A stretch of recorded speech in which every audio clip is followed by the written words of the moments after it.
Hey, another edition of Sit Down at Uptown, man. And Sit Down Uptown, we're at Uptown Comedy Corner. You know, we come around, we chop it up with all our headliners, man. We come and rock the stage at Uptown Comedy Corner. And tonight, man, we got a guy who's been around Uptown for a minute, man. He's been rocking Uptown stages for years, man, and doing this thing across the country, man. Pleasure to have Mr. Rob Stapleton in the building. Yeah, applause break. What up, Angelo? My man, one of the realest dudes in the game, man. One of the realest. That, brother. Like you said, man, I've been messing with the club for a while, man. I'm from the original club to all the changes, man. And this is a staple, and it's been a staple in Atlanta for over 20 years, man. Yes, sir. Over 20 years. I'm talking about when Comicview was on TV Monday to Friday.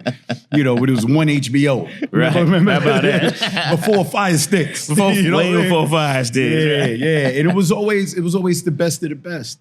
You know what I mean? When I first started coming down here, it was the Chris Tuckers stopping in to do a couple of minutes, the Arnaz J's, the Samores, and then they popped off. Then the next generations, the Little Duvals and the J.J. Williamsons. And everybody else coming through. And it was always a melting pot for everybody to come down here. Comics from New York, Philly, D.C., Chicago, all would come out here and get that Southern love, man. Right. Always, man. And thank you for keeping them doors open for us, King. Man, my pleasure, Really. brother.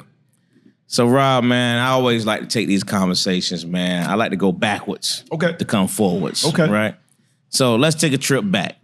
You know what I mean? Way back. That's all I'm saying is, let's We'll go go back to when they changed the Lionels on the Jefferson. Yeah, you know what I mean? We're going back that way, man. Okay. You know what I mean? Little good times day. Okay, You know? okay. So, Rob, tell me about what it was like for you as a kid, man. I know you are obviously from the accent. You know, you from up top. Yeah. You know what I mean? But tell me exactly where you from and what life was like in your neighborhood. Well, I'm from New York, from the Bronx, New York. Okay. And I come up at a time when we ain't know hip hop was going to be here 50 years later. You know, we take this for granted. You know, the Grammys doing special shows and everybody at Yankee Stadium. We ain't know this shit going to be like this. It was a hustle. You know what I mean? And it was a time when, you know, the biggest time in the comedy part was probably, I would say, when I was a youngin', I used to like watch Flip Wilson. I used to watch Charlie, Carol Burnett, stuff like that. Okay. Then I watched a couple of specials on HBO. But everybody that's in my age bracket, when Eddie Murphy did Delirious, that was a time that we saw, okay, you had Richard Pryor, but Richard Pryor was like people my age's uncle. That was like your father's friend, funny friend at the cookout. Yeah. Everybody was like, oh man, blah, blah, blah. And we all had to sneak to watch Richard Pryor back then. We had to listen to the album or the 8-track or whatever when your parents weren't home. Right. But when Eddie Murphy came up here and talked his shit and spoke his truths, it was the first time that we saw a young black man, cocky and funny, and everybody watched it. It was like, yo, that's what the fuck I'm gonna do. That's what I'm gonna do right there. And that became the catalyst for people in the hood that didn't want to do the drugs, didn't want to sell, or people that couldn't play basketball because you didn't have a jump shot, was like, yo, let me try this comedy thing. You know what I mean? And we didn't look at this shit as a business thing. You know what I mean? Back then, it wasn't a business. I'm not going to sit here and lie.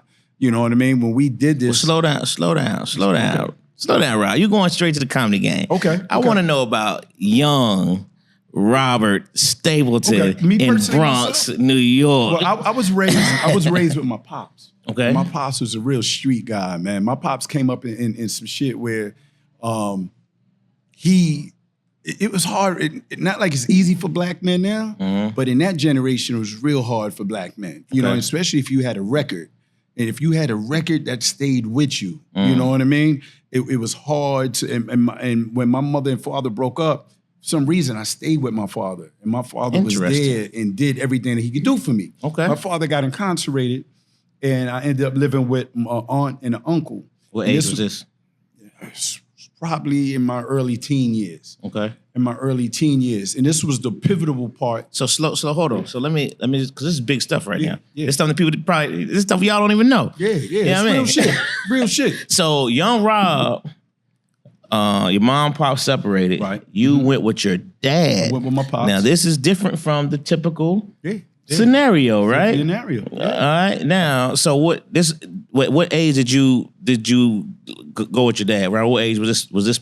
Well, there was times when I was younger. I remember when I was 8. And Okay. they like kind of like really were going through it. And I didn't really know. You know, divorce was like an after school special. Like, you know what I mean? You ain't really. So what was that like though for you to be living with your pops? It was crazy because it was love on both sides. Okay. You know what I mean? I got my brothers and my sister, they were older than me, so they were already making moves. But when I stayed with my pops, it was just me and my pops. And we didn't have much, but my pop made me feel like we had it all. When Christmas came, he bust his ass, did what he had to do. When 4th of July came, he went to the Chinatown, got me some illegal fireworks, you know what I mean? Did what he had to do. Did what he had to do. I mean, he was good with his hands, meaning he was good with fixing shit. And that was a skill that I never took up, that I wish I did. And you know, he was a good dude, man. But you know, back then, like, okay, let me tell you the story, man. My father had an older brother, and he was in war. He was in the military. My father was too. And my father was a Korean. And they would catch up. I knew I was going to be gone out of the house for like a week. Fuck school. I was on a boat. My uncle had a boat. My uncle was a Marine. So when he knocked on the door with that Marine, I just went in the room and packed my bag. I'm like, on. All right, you know what I mean? And you got to realize this is when Jaws was out. Oh, wow. And them niggas made sure I knew how to swim. Yeah. And, you know, because black people, we don't learn how to swim unless we forced to learn how to swim at first. And especially in the ocean when Jaws was out. Because when Jaws was out, niggas was scared to get in the pool.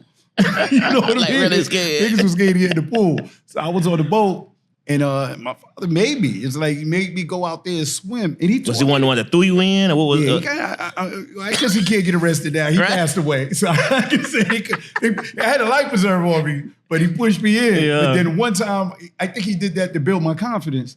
And then I didn't have the life preserver and he pushed in. And when you go under and you see the fish under there, you're like, oh, let me get up out of here. But it was a real learning experience. Okay. It was you know, at that time, I didn't know he was trying to make me a man. You know what I mean? And build me with this thing that if something happened with me or my uncle on that boat, that I'll be able to help out. Okay. If you're on a boat, if you can't swim, you can't do much of shit. Yeah. You know what I mean? You got to know how to talk on that CB, SOS. You know what I mean? Well, anyway, those are the type of things that I did. You know what I mean? And then just the streets was crazy in the Bronx back then. You know, like broken glass everywhere. There was really broken glass everywhere. It wasn't no plastic 2-liter cups. It was glass all over the place. First time I seen people doing heroin in the street. You know what I mean? That's a big part of my set that I talk about because I saw this shit. And I was naive and I just thought niggas was sleepy. You know what I mean? I ain't really realized that this type of shit was going on. Yeah. So from my eyes, being from the Bronx, I saw all of this. I saw cocaine over here. I saw weed, but it was reefers back then. You know what I mean? I saw, you know, everybody dabble in a little bit of everything. And it became my joint where at that point, my father got locked up. Do I go to the streets or do you stay on this side? Okay. It's a period where a lot of people got to make a choice for what you're going to do. And that one night when I was watching Eddie Murphy do his thing, I was like, I'm going to get that shit a try. You know what I mean?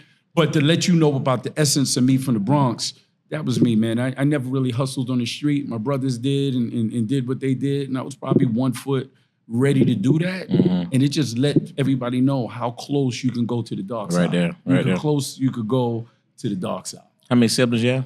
I have 4 brothers and 1 sister. Okay. And you're the youngest, you said? Yeah, and I'm the youngest. Oh, wow. And I'm the youngest. I'm the baby. Yeah. I'm the baby. So what kind of student were you in school?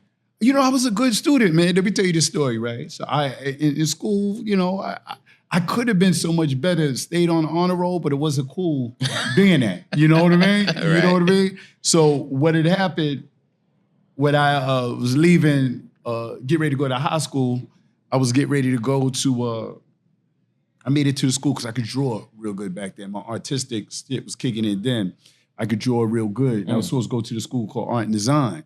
Like 1 out of every 20 kids made that. You know what I mean? And when I made that, that was like my first big achievement in life. Like, yo, I made that. Like a lot of people went to performing arts. Right. Or art and design. I made it there, but my father got locked up. So I lived with my uncle, moved there with my uncle. And my uncle wanted me to go to Catholic school. Which camera is mine? Let me tell you, never send your kid to Catholic high school if he ain't go to parochial school and junior high school. That is like, it's a whole different world. You just totally feel out of place. Out of place. You feel out of place. And I felt it. It's like I didn't want to be there. And then after that, I actually failed out of there. But I think I failed out of there on purpose. Really? I didn't know that. Yeah. You know, the day you get your report cards at the end of the year, they said my name on the speaker. So I thought I had an award that I was like, I don't remember this shit. I got an award. They called my name. I felt like I hit the lottery. Oh, wait, they're cocky. I was like, yeah, y'all call me. What y'all got for me? Right. They said, we got these papers for you. And I opened the papers.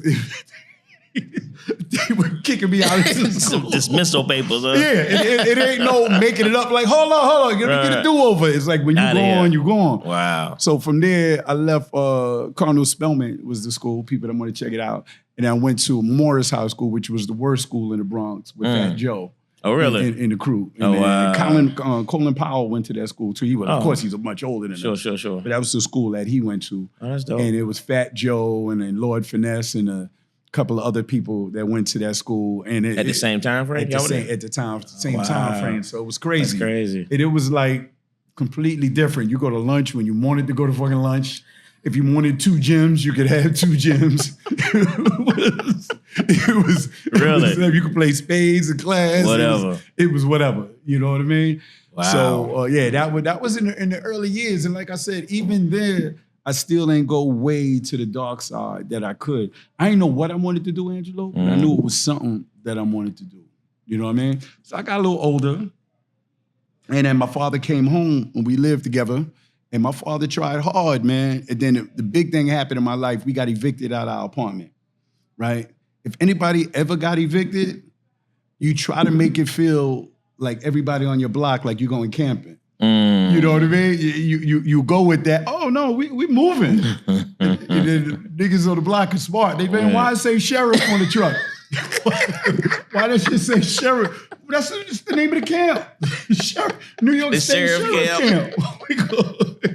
So that was whole other part. I can laugh at it now, but at the time it wasn't. It was real. You know, when they come and they put that sticky.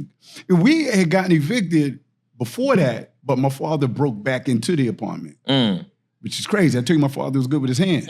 So we broke into the apartment. I was scared as shit. I was like, we ain't supposed to. It's like breaking into a grocery store and then eating and then start cooking in the store. You're like, nigga, should we leave? Like, you know what I mean?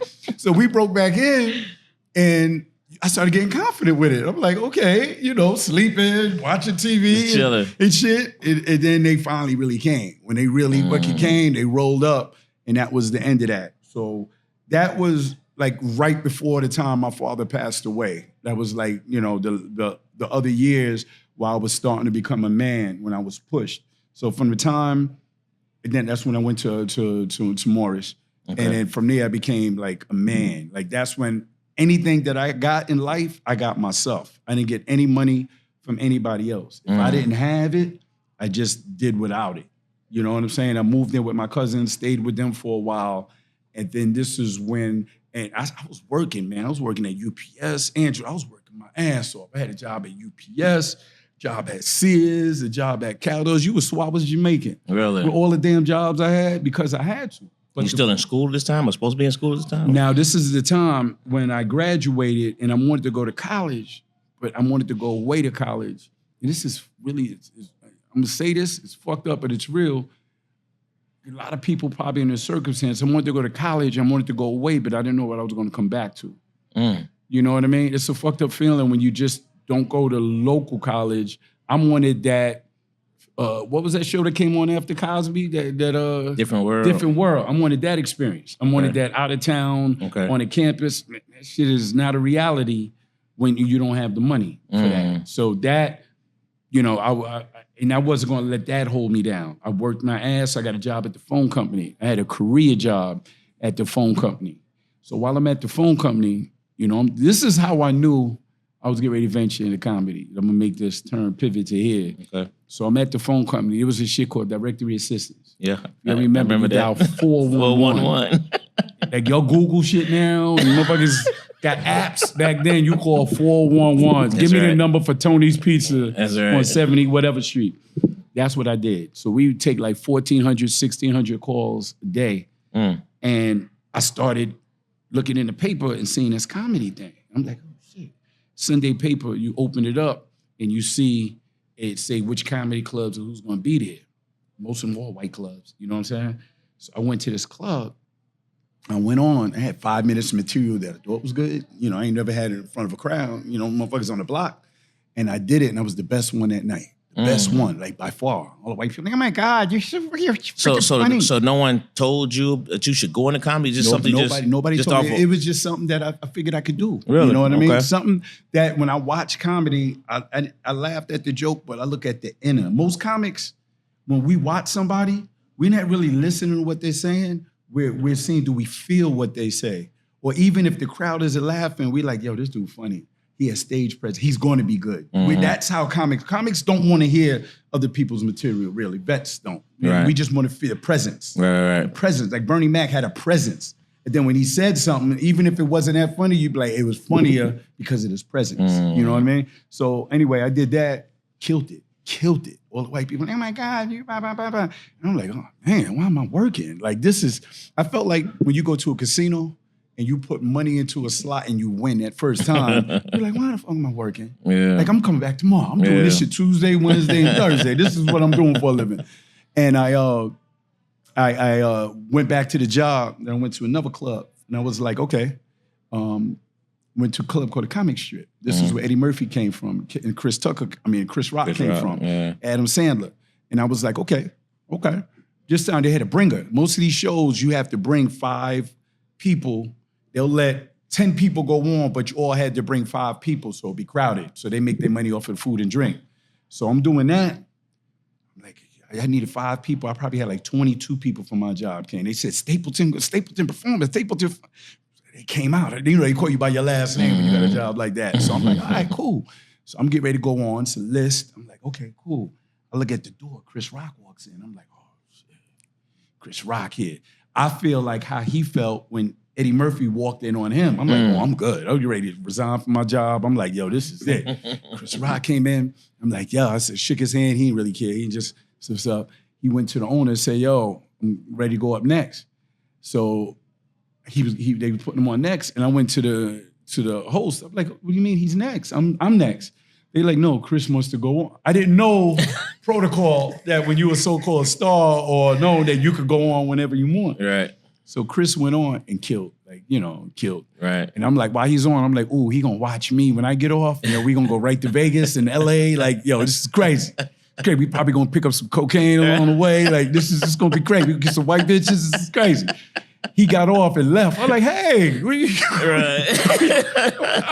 go watch me? Remember Eddie did it for you? It was like, it wasn't that. And I went up there and had the worst show of my career because I was cocky and I thought I could ride off of the high of what he did. But it taught me everything in life to create your own energy. F what anybody did ahead of you. Create your own energy when you go up. And I learned that, and I did horrible. And the worst part about that, Angelo, is I had to see these motherfuckers at work the next day. You know what I'm saying? All 22 I had to see them. The other people that was there, I ain't know them. Like, there was no internet back then, so I ain't wait them. But those other ones are like, yeah. The next day, I guess you won't be back at that club, huh? Wow. But it's all the learning process. So when I started doing that, I actually went back to that club. You have to pick a number so when you could go back on. This is how everybody had to do it. You had to pick in the lottery to get to go on. And then when I did that, I actually met a comic named Hamburger. Hamburger. And another comic named Derek Fox, who Martin Lawrence really allegedly got the Shanae from. You know what I mean? Another comic named Cool Bubba Ice. These dudes is like legends now. And they was like, yo, why don't you come uptown to the Uptown Comedy Club? And I was like, we had in Harlem, we had a club called Uptown Comedy Club. I was like, what? I'm from the Bronx, a couple of miles from Harlem, and I never really heard of it before. And I'm like, how these dudes from Jersey know about some shit that I lived there? And I went there, Angelo, that shit was like the Fight Club, yo. Really? All these nice, these dudes was off the chain. Paul Mooney walking around, Joe Torre coming from LA walking around, Chris Rock coming to practice his material, Faison had hair. He was, you know what I mean? It was early Faison. John Larragamo was in there. Dougie Doug, you know what I mean? All of these future stars. Tracy Morgan came in a little later on, and it was like, yo, is this shit legal? Like, you know what I mean? It was like trying to audition for the Yankees, but going to the Negro leagues and seeing Satchel Paige and Josh Gibson and all of these people, Jackie Robinson. It was like, yo, this is great. And it was only one night a week. It was only on Sundays. And then in the crowd, Wesley Snipes is in the crowd, Darryl Strawberry and his wife, Spike Lee, Theo, the dude played Theo from Michael Jamal Warner, all of them in the crowd. All these people in the crowd every week. You know what I mean? And that's when me and JB Smooth got tight. Me and JB Smooth, we linked up and we would hit that club every week. But that right there is how I got my foundation of how to rock and perform at a black club. Okay. You know what I mean? Okay. See, a white club will let you drown in your own spit, your own vomit. They can be like, he's trying. No, he's interesting. He's interesting. No, if he smiled a little more, right. But a black crowd like, oh shit, nigga. But if you're funny, they're gonna give it up. They be they're gonna give it up to you. So that was my joint. We did that every Sunday, and then other clubs started popping up. Other black clubs, which was one night.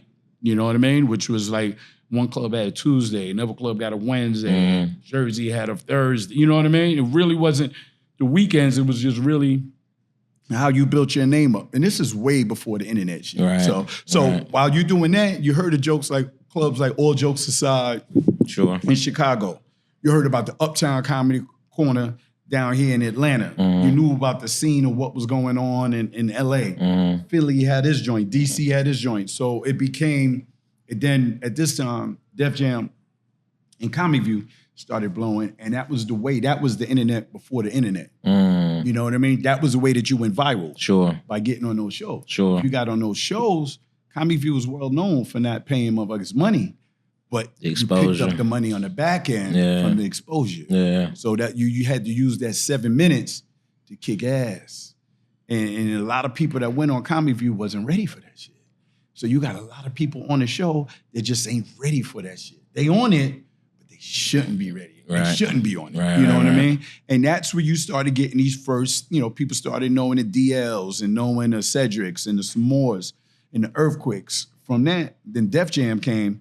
The interesting part about Def Jam, can I jump into that? Sure, go ahead. The interesting part about Def Jam is me and JB Smooth was tight, and JB started accelerating in his thing, and Bob Sumner, who was a talent coordinator for Def Jam, brought Russell, he was working for Def Jam, brought Russell Simmons and the rest of Stan Lathan, came to the club, and they saw the energy of what we were doing in there, and they were like, yo.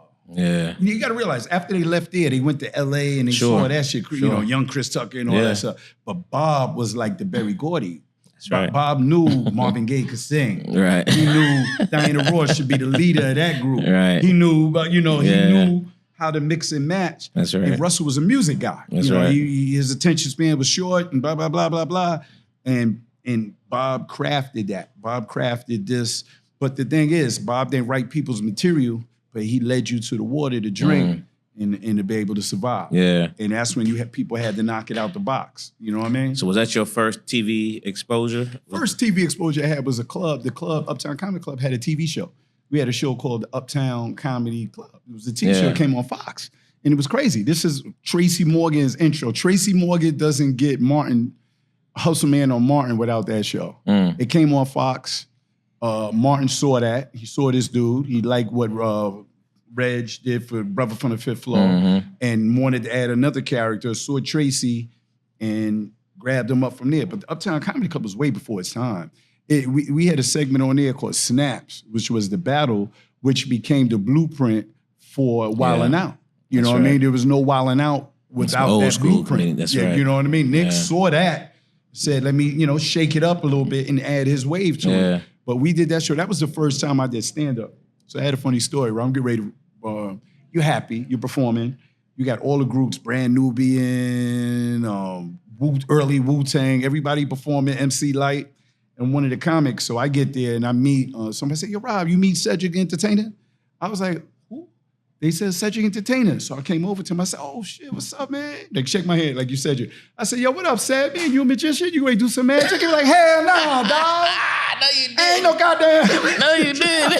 We didn't know what a Cedric the Entertainer was back then. You got to realize we know what it is now. Now that's funny. Hell no, dog.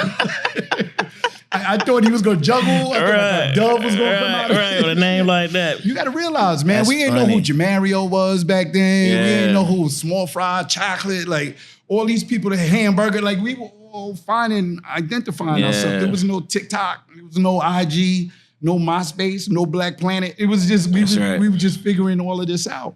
So that was the first time. It's the first time I went on. We do shows. First time I had makeup on stage. So I got makeup on stage. I'm nervous as fuck. I sweat a lot already. So I'm on stage and I'm doing, they got the teleprompter to let you know how many minutes you got. And I'm like doing my jokes and the makeup covers your pores, so it makes you even sweat more. So I didn't even have a towel. I had some paper towels, right? This is how ghetto I was with it. I pulled the paper towels out to wipe the sweat off my face, looked at the paper towels and thought I was bleeding. Like, I never had makeup on before. So while I thought I was so nervous that I was bleeding through my pores. Because you do it TV. We're so used to it now. Yeah. But at that time, when you're not used to it, you like, could you ever talk to somebody, their nose just start bleeding and they have like a nerve problem or something? They could have had a coke problem. You be like, oh. But this, I was like, I did the joke and I was like, yeah. Wow. I'm trying to stay connected with what I was saying, but I was like, and in my head, I'm like, oh shit, that's makeup. Like, you know what I mean? But you're looking down like, am I leaking? Am I leaking right now? But that was crazy. I remember House of Pain, Jump Around was my intro song. And I did that. And then I did Showtime at the Apollo. And both of them came on the same night. It came on the same night. I was hood famous. I go to barbershop, get a haircut for free. Yo. I get a free FUBU shirt back then. Wow. So do you remember where you were, what stage you was on when you really realized this comedy thing, this is what I'm gonna do? This is me. Do you remember that moment? Yeah, it was around that time. It was around that time, man. It was around that time because when I did the Apollo, it's some of the most scariest shit I ever did in my life, Angelo, because the Apollo is, you can legally boo at the Apollo. Like, you have a license to boo. And people don't know what airs isn't how the night went. So when it airs on, it's showtime at the, they don't edit that shit. Like, you know what I mean? You could have been 4th on the show, but they pushed you down to 8th. And that crowd is steady leaving. Other people that are staying there only because they want to see Little Kim. And then when Little Kim's supposed to come out next, they're going, coming to the stage, give it up for another comedian, Rob Stapleton. That nigga ain't Little Kim. Like, you know what I'm saying? Like, so you get all that energy. Yeah, so you got to change it. It's the only time that I performed that I had to think of my intro. Like, what's up? What's up? Proud to be black. What's up with 25th Street? Where my black people at? Yo, who loves Jesus? Like, you had to really think about your intro so you get that first clap and let them like you. Right. Because lots of the times, and most comics that did the Apollo would tell you the story. If they watch this segment, they laughing and agreeing because they like, yes, that is so fucking true. You take your last joke, push it up to the front, and hope that it works. Because if they don't like you, they're going to boo you, and it's almost impossible to get the boos, to turn those boos around. Right. You know, especially if you're an unknown comic. Right. You know what I mean? Right. So that, times when I did that, and, a couple of years later, I got married, and I had my kids, my first 2 boys, and I remember I took them to Red Lobster. So we sitting in Red Lobster and chilling, and some people came up to me and asked me to sign an autograph. And my kids had never saw that before. They were like, what? Like, why? After they left, they're like, Dad, why did they ask you to do that? Because they didn't know. They just saw me as daddy. They didn't know that people had just saw me on TV. And that's when I was like, man, look, I'm going to try to be the best that I could be at this. You know what I mean? I'm really going to try to be the best that I could be with this. So to answer your question, that was the time that I realized, okay, this shit could be a business. Oh, when I was working at the phone company, right? And then I was starting to do shows, and I would come home like 2 a.m, and then have to be at work at 7 or 8. I knew it was time for me to leave 411 when I got a call and somebody asked me for the number for the Bronx Zoo, and I was like, what borough's that in? Like, I was like, yo, it's time for me to get the fuck up out of here, yo. I was like, it's time for me to get out. It's about that time, yo. That is funny. But that's my journey, man. Yeah, everybody got their own journey. Sure. You know what I mean? Everybody got their own journey. But what people don't realize in this game is that there's a lot of truth that happens off the stage. There's a lot of shit that happens with us off the stage. A lot of people got one foot in gang life. Other dudes got problems with where they gonna live. You know what I mean? Some other people, it's just mental illness. Sure. It's a lot of shit going on that people just want to see you for that 10, 15 minutes on stage. But when you get off the stage, it's like Michael Jackson. Michael Jackson was at home on stage.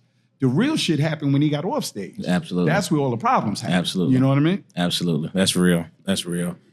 So in your comedy journey, right? You were like you said, way before social media, way before the internet, all this stuff pops off.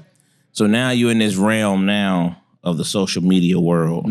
You know, how and different comedians look at this thing different ways. How do you respond or receive this new world of comedians and comedy versus what your experience had to be?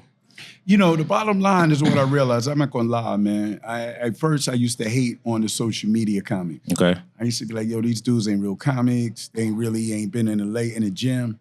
You know what I mean? It's totally different. Yeah, everybody can edit their stuff and then put it on. It's different. And then, you know, you do some some shows with some of the people that have blown up. You know what I mean? I remember I did Country Wayne's first show. I remember I did Desi Banks' first college. You know what I mean? And then you realize these people really know them. They really got a following. Like they get regularly, as a comic, you got to say something, set up punchline to get the crowds to roar.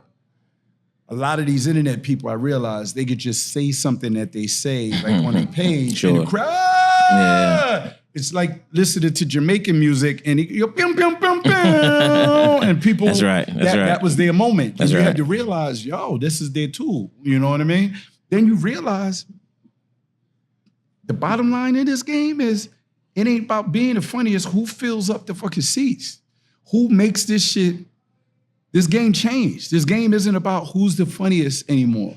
It's about, at the end of the day, and you being a club owner knows this, and you look at the receipts, who brought their fucking money in? Yeah, he may not have been that funny, but we added 2 shows.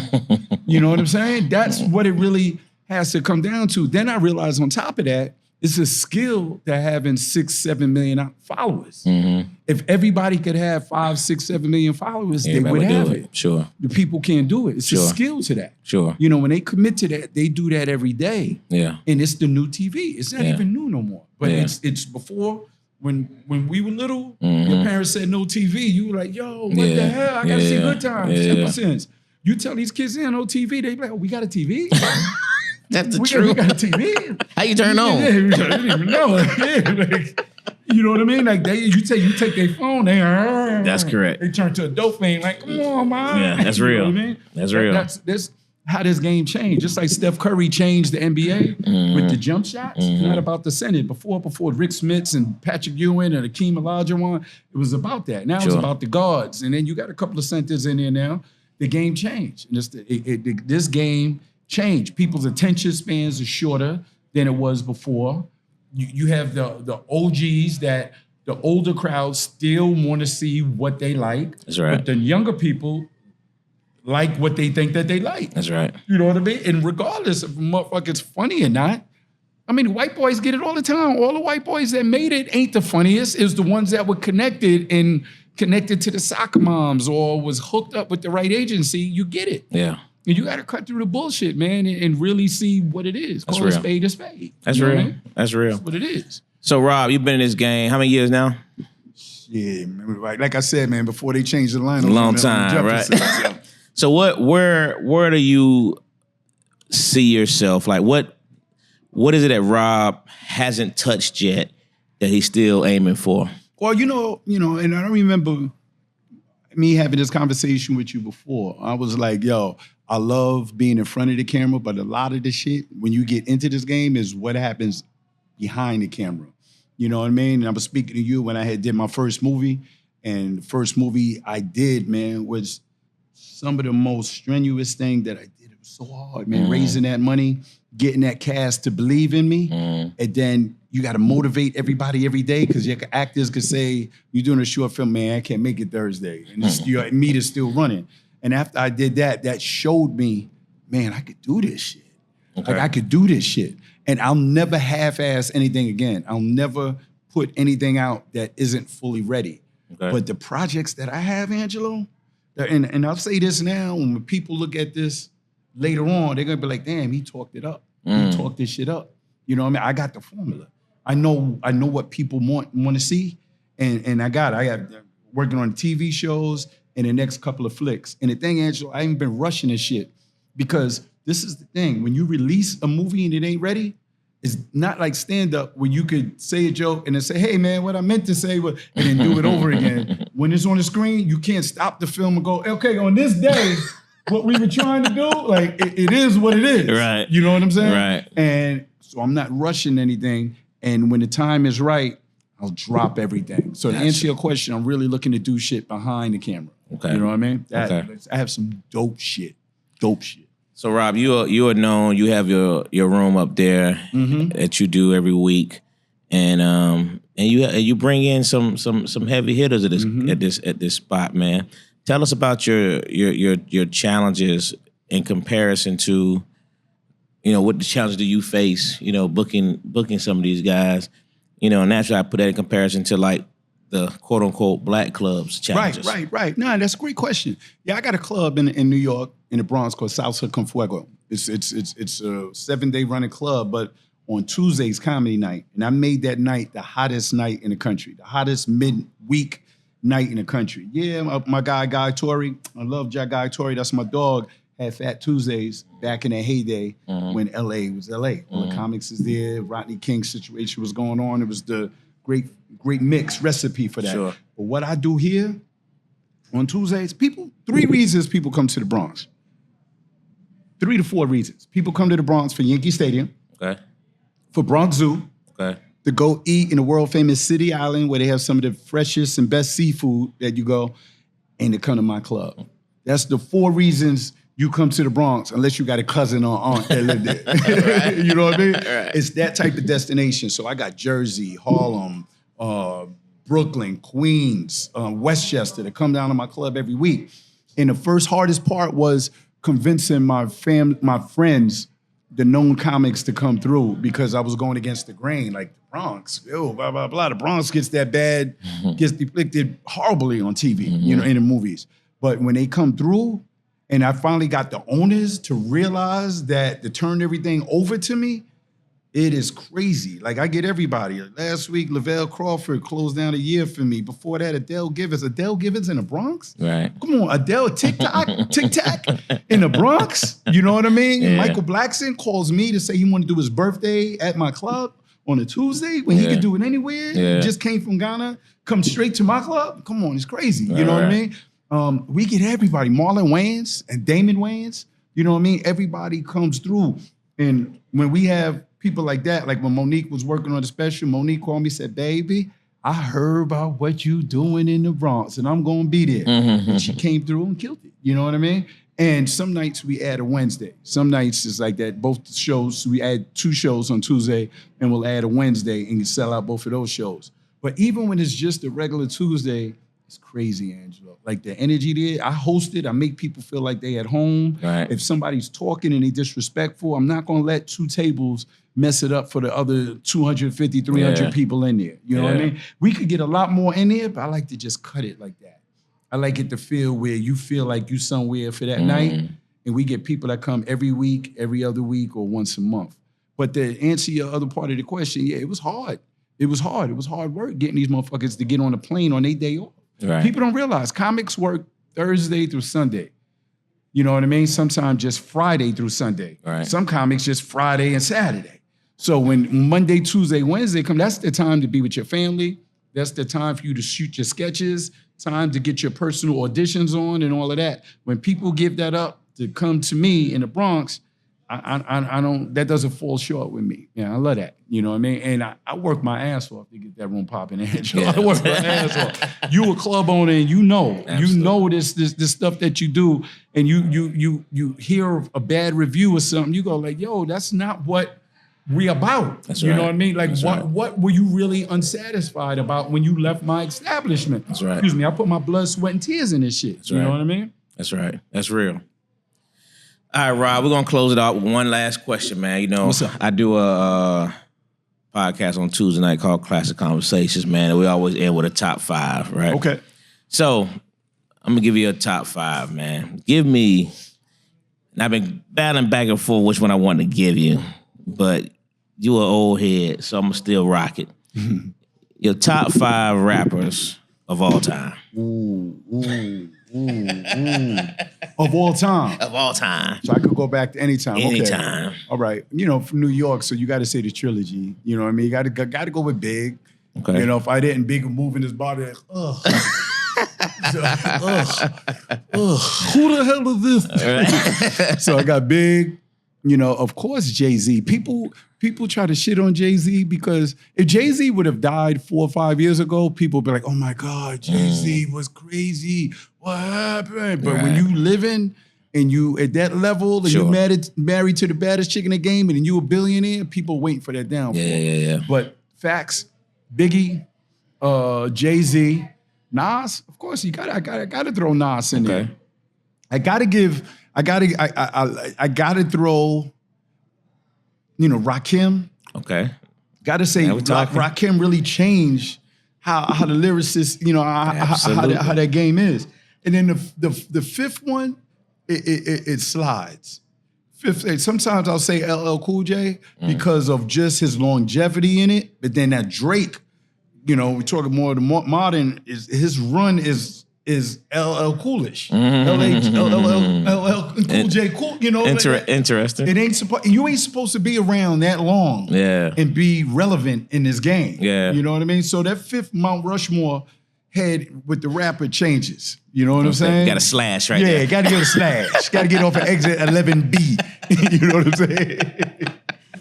I can live with that. You know, but then there's a lot of honorable. Of course, Pac was nice. Yeah. You know, Big Daddy Kane, you know what I mean? KRS, you know, we're going to bust anybody's ass at a live show. Busta Rhymes are going to bust somebody's ass in a live show. That's the New York in me, man. I got you. Hey, Rob, man, it's been absolute. I'm going to say Project Pat because I just want the motherfuckers in Atlanta to love me, yo.